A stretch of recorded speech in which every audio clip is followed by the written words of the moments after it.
Hey, what's going on, everyone? Thank you for coming to watch. So, I've got guys an update on Hurricane Milton. All right, so Hurricane Milton is in the Gulf of Mexico, currently undergoing rapid intensification. All right, we're expecting it to make landfall in Florida as a major Category 3 hurricane. But the peak intensity forecast for Milton has actually gone up in the past few hours to now an expected Category 4 hurricane. All right, so pretty concerning information that we have from the National Hurricane Center. I'm going to continue to give you guys these daily updates on what you could expect as far as the impacts with Milton go in Florida. All right. So just starting out here, take a look at your current satellite. You can see we have three hurricanes in the Atlantic right now. Pretty wild stuff. But we have three current hurricanes. All right, our first one being Leslie down here in the MDR. Leslie is trying to fight off this, wind shear and all this dry air in front of it. That's going to slow it down and keep it from strengthening. Then you also do have Kirk that is still hanging on to hurricane status and strength, and it's getting ready to impact sections of Europe as a post-tropical cyclone that will definitely be bringing tropical storm force winds. So definitely a pretty nasty windstorm for you guys out there. If you happen to be tuning in from that location. But this is a big one. This is the one that's catching all the headlines. This is Milton. All right, Milton is right now is a Category 1 hurricane with sustained winds just above 80 miles per hour at the recording of this video. But you've got a ton of dry and cold air that's trying to get pushed in front of Milton, but it's got a really nice moisture return. All right, it's got a ton of moisture just sitting out in front of it, right in the Gulf of Mexico, and this is, the air aloft is kind of pushing this in the direction that Milton's going. So basically, what Milton's doing is just going to be riding the jet stream, and that's why we're seeing the direct west to east movement, and so it's going to be moving basically right with this moist air, and that's pretty much the only reason why we're seeing Milton actually have this opportunity for strengthening. But we're basically just going to go over all the latest details, and we're going to break down everything that we need to know about what Milton is expected to do as we get into the new week. All right, so starting out here, take a look at your National Hurricane Center forecast homepage. Right now, we got your three hurricanes. You got Kirk up here, sustained winds at 85 miles per hour, barely a Category 1 hurricane. Does have a pretty deep central pressure, right? Very rarely will you see a low end Category 1 hurricane with central pressure at 961 millibars.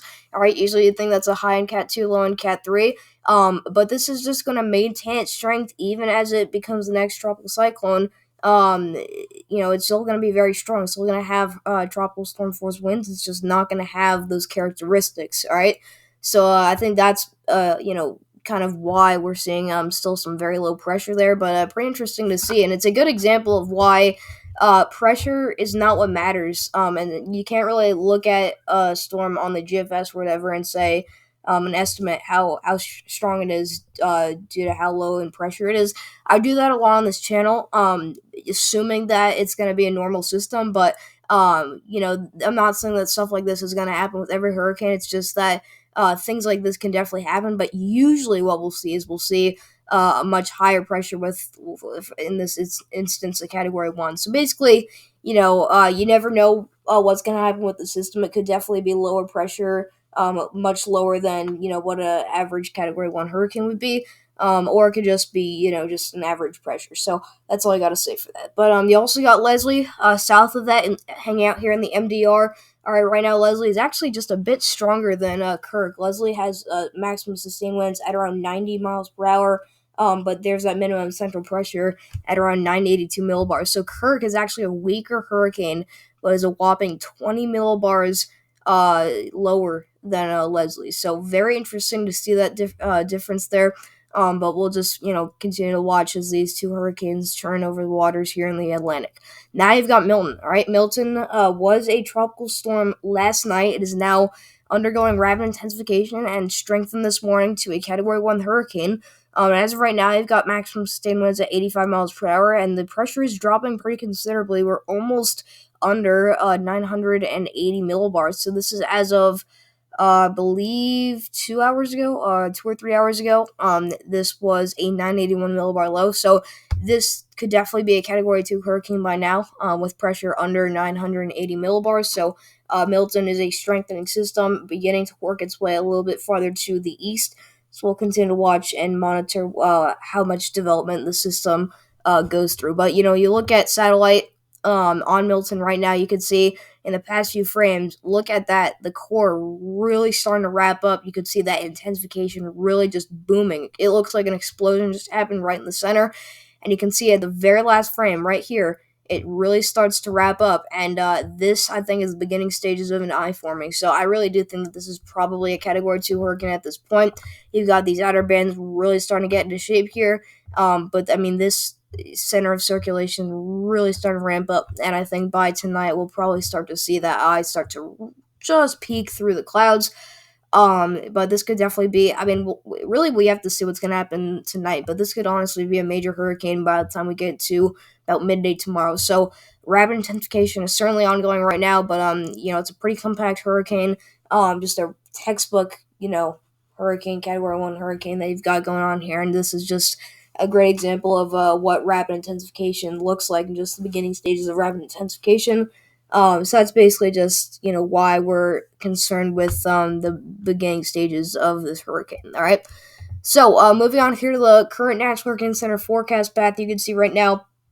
All right, this is a Category 1 hurricane. We're expecting major hurricane status to be reached by 1 p.m. Eastern tomorrow. So that actually is pretty much just about where I think we're going to see major hurricane status. So honestly, the fact that we're expecting it to occur at least by 1 p.m. tomorrow means that we could probably see a little bit earlier. So there's a chance that some of us will be waking up tomorrow and we'll have this storm already at a Category 3 hurricane.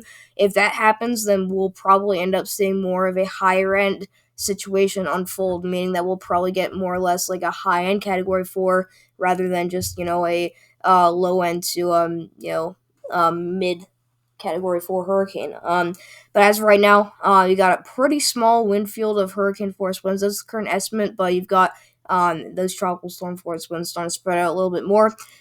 As of right now, watches, warnings, and advisories. You have hurricane watches in the pink shade for the northern coastline of the Yucatan Peninsula, and in the blue shade you have tropical storm warnings. So looks like what we're going to see is we're probably going to see these upgraded to hurricane warnings. I doubt we're going to see major hurricane force winds in this area because it's outside of the cone.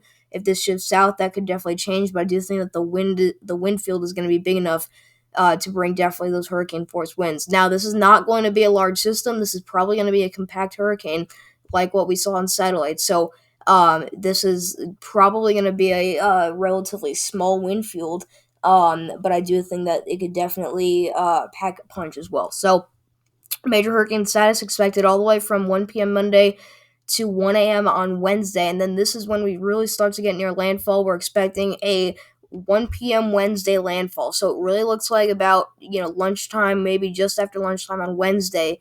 This will make landfall. It looks like just south of Tampa Bay right now. That's current forecast. In Florida, as a Category 3 hurricane, we'll get that a little bit later.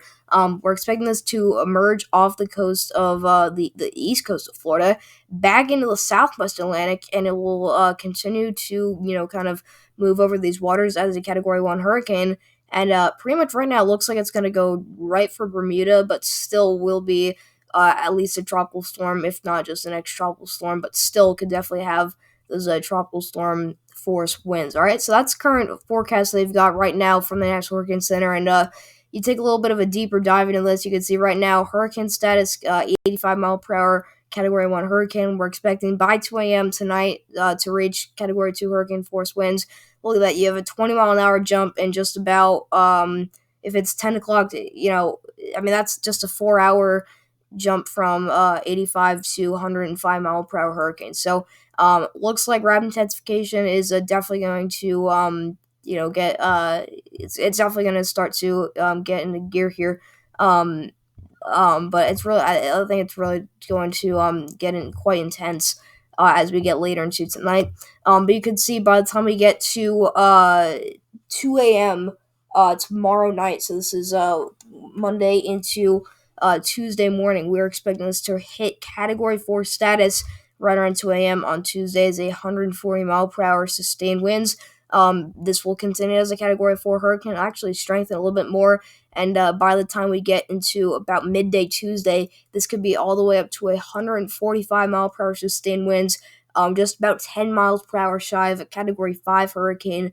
by 2 p.m. on Tuesday. Now, this could definitely go up. This is subject to change. We've seen a lot of changes in the forecast here.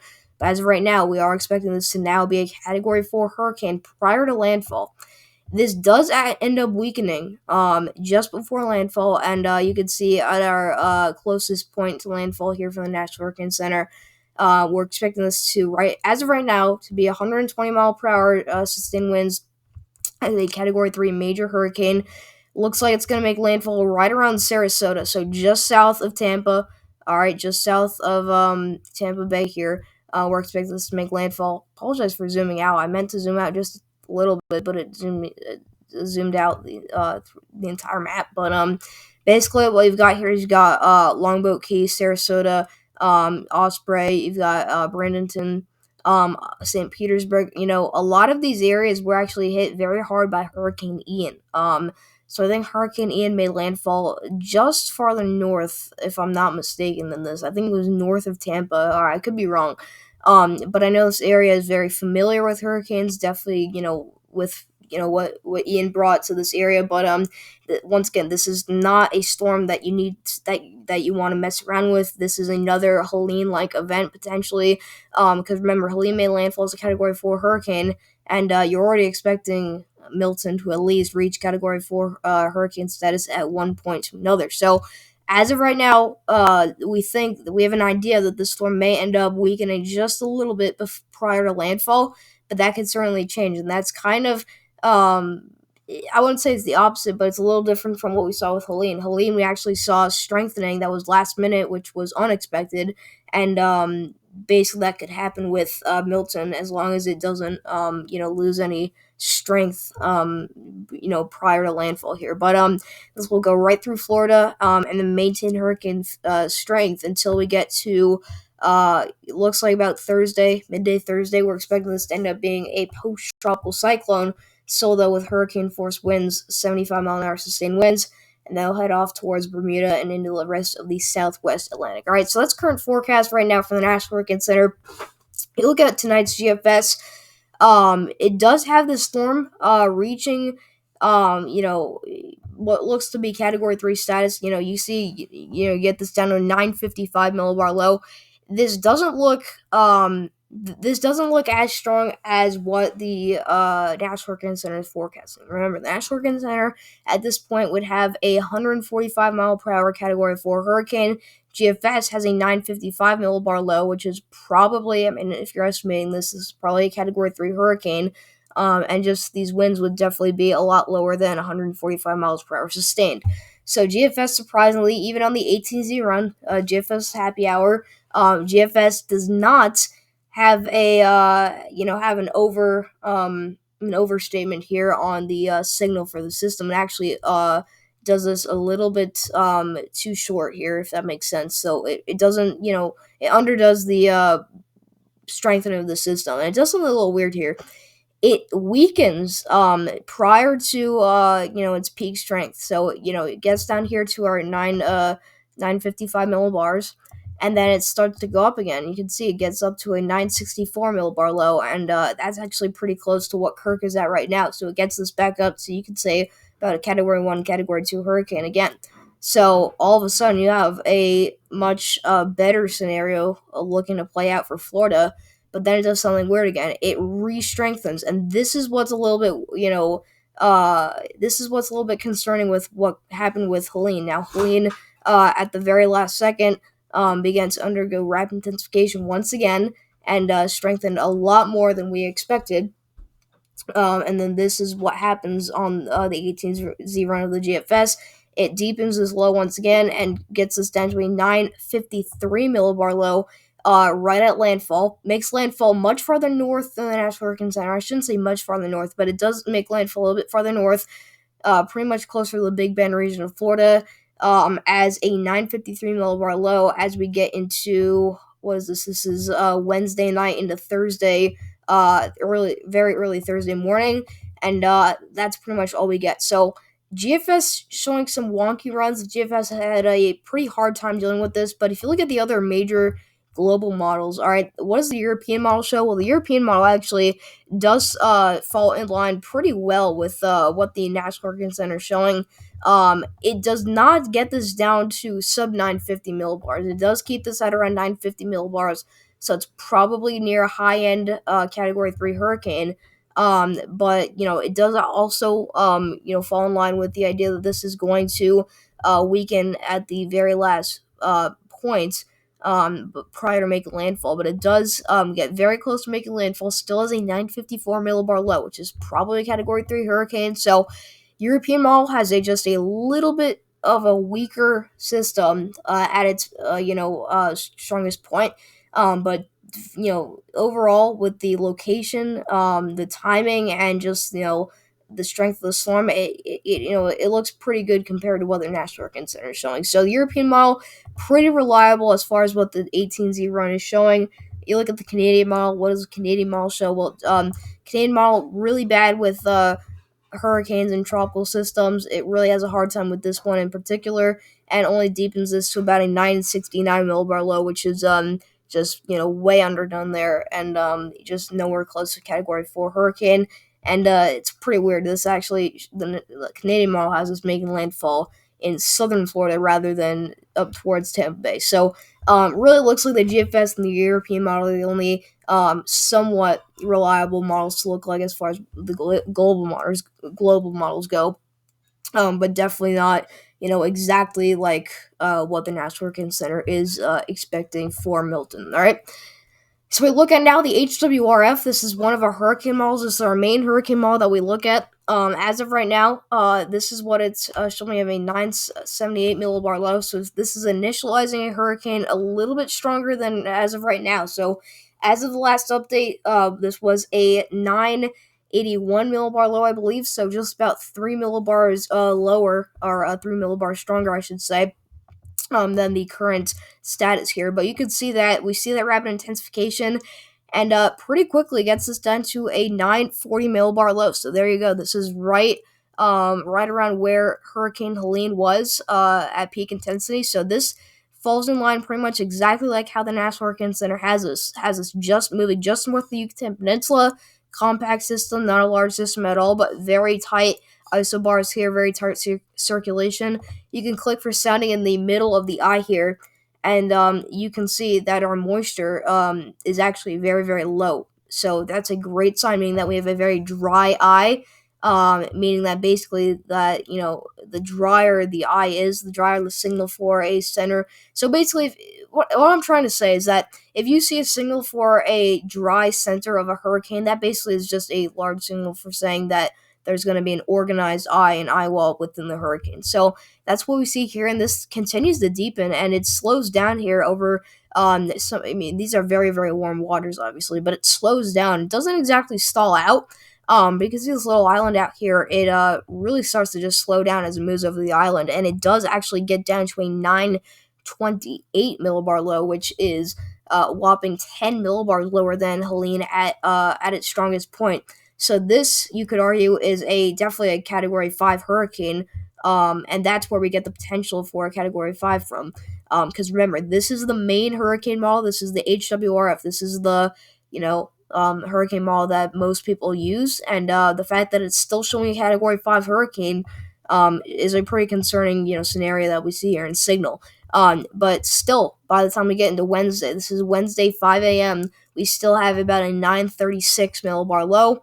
And just a very, very strong hurricane, still a high in Category 4 hurricane. Now, what happens near landfall? Well, this makes landfall much later than expected. This is Wednesday night, and it slows down a lot just before landfall. You do get that weakening, but because you have a much stronger storm prior to landfall, that does mean that you're going to see a stronger storm at landfall rather than what the National Hurricane Center and the GFS are showing. So we still do see probably a Category 4 hurricane at landfall, still a 946 millibar low, but it does end up actually weakening still from that 928 millibars to now a 943 millibar low. So you can kind of see that the signal is still there even on the stronger runs for weakening prior to landfall. but there still is that possibility for a stronger storm at its peak intensity, and that's what we're concerned about. So it's not exactly the fact that we're concerned this is going to make landfall as a Category 4 or 5 hurricane. It's just that if it does reach that status, it's going to be much stronger even after it does potentially undergo that brief weakening phase just before landfall. But you can see this does make landfall eventually into the Big Bend region of Florida, much farther north than where the National Hurricane Center has us making landfall. This right around here is where the National Hurricane Center has landfall. Look at the difference. This is that was a horrible circle. Let me redraw that. This is where the National Hurricane. This is where the HWRF has the storm making landfall. This is where the National Hurricane Center has the storm making landfall. This is a big amount of land. All right, so a lot can happen, a lot can change within this area. So that shows that there's a lot of disagreement and a lot of question marks that are still up in the air. And so that's what we need to figure out. But this maintains its hurricane strength well into Florida, gets off waters, and that's pretty much it for Milton. All right, so we'll continue to watch this. I'll continue to watch signal from the hurricane models and from the National Hurricane Center, obviously. But we do have a flooding map and graphics here. We do have a forecast for flooding. So right now, what they're putting out, this is the Weather Prediction Center. This is their day 1 to 5 excessive rainfall outlook specifically for Hurricane Milton. All right. As of right now, they have 2 moderate risk zones. They have one going up here from pretty much Tampa Bay points north to pretty much just south of Jacksonville. This is in the red shade. We have a moderate 40% risk for seeing flash flooding within 25 miles of a given location. Then there's another moderate risk here, another red shade, including Miami and the surrounding areas here, which is another area that has at least a 40% chance of seeing flash flooding within 25 miles of a given location. All right, if you're in the yellow area, that is a slight risk. That's a 15% chance. That includes pretty much Orlando. You could say Orlando is in the moderate risk, but for now, Orlando right now is in the slight risk. Jacksonville is in the slight risk. The Keys out here. So pretty much all of the other major cities here in Florida, obviously except for the Panhandle. But we also do have in the green shade a marginal risk going up into Georgia. And then you look at finally for the last part of the update, our current rainfall forecast. This is subject to change, but as of right now, we're saying about 8 to 12 inches of rain could fall right around Tampa Bay up towards Orlando and Jacksonville points south. That's where we're thinking the most amount of rain is going to fall. But you do see that we do have another swath here of a pretty good area that's expected to have at least 8 to 12 inches, pretty much from the Keys all the way up to areas south of Miami there. But it really looks like a lot of Florida is going to be impacted by the rain from the system other than the Panhandle. But it really looks like, as of right now, areas near Tampa Bay, really just near Tampa Bay, Sarasota, and Orlando, those are the areas that need to be watching this closest. And those are the areas that appear to be potentially that are going to get hit the hardest by this hurricane. All right, so that's all I got for you guys. Thank you for watching. I'll see you guys in the next video. So, very concerning system. Obviously, continue to give you guys updates on whatever Milton does, with that rapid intensification. So we're hoping that this is going to stay limited as far as its peak intensity goes. But I just got to keep grinding out these updates, keep watching the forecast, and yeah, that's all I got. So thank you for watching, and I'll see you guys next video.